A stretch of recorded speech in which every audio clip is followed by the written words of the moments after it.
In a multi-sided business, the product is your consumers and the data that surrounds them. What's up, guys? It's awkward. Okay, my name's George, founder here at Crema. And I'm Eric, and we met last week. We've met a few times. We got to stop meeting like this. Last week, we talked about the 3 different types of business models for software that Crema really excels in creating and delivering. They're multi-sided, SaaS, and on-demand. And today, we're going to be talking about the multi-sided business model. And for that, I've brought along my good friend, my good pal, George Brooks here. So multi-sided business model is going to get confused sometimes with a marketplace, because you think of a marketplace as having 2 sides. A multi-sided would say you have one large audience of users, and then you have a secondary audience of buyers. So that's usually going to be in a digital, in a big data play, or in an advertising play. Yeah, so let's talk a little bit about the challenges when bringing a multi-sided product to market. Yeah, I think the biggest challenge is It's notification when my wife texts me through. So the biggest challenge, really, in a nutshell, is do you have a long enough runway that you can spend enough money to onboard and retain customers until there is a large enough audience that there's value to a buyer? In a multi-sided business, the product is your consumers and the data that surrounds them. The best way to approach starting is to start small. We've been talking a lot about that this year, is to really focus on a simple solution.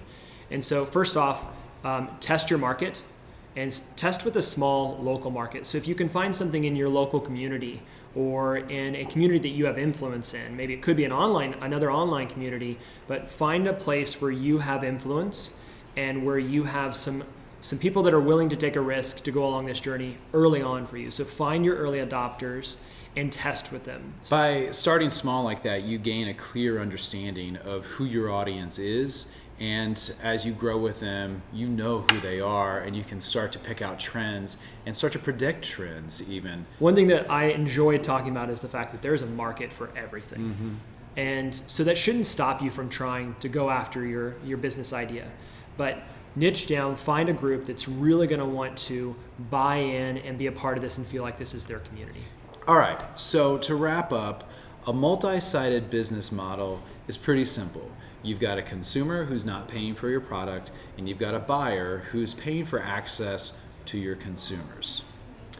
And the biggest challenges on a platform like this are that you have to have a long enough runway that you can really focus on early customer growth and building an audience so that there's value for the buyer. And then really figuring out how to engage, retain, and refer users to grow that network organically. And the way we've handled that and had success in the past is by starting small with niche markets, niche audiences. And by starting small, you can pay attention to who that audience is and begin to develop the audience into something much larger and move into greater markets. Thanks, guys, for watching. Don't forget to comment, like, and share. We'll be back next week. We're going to be taking on the on-demand business model, where you've got both a buyer and a seller.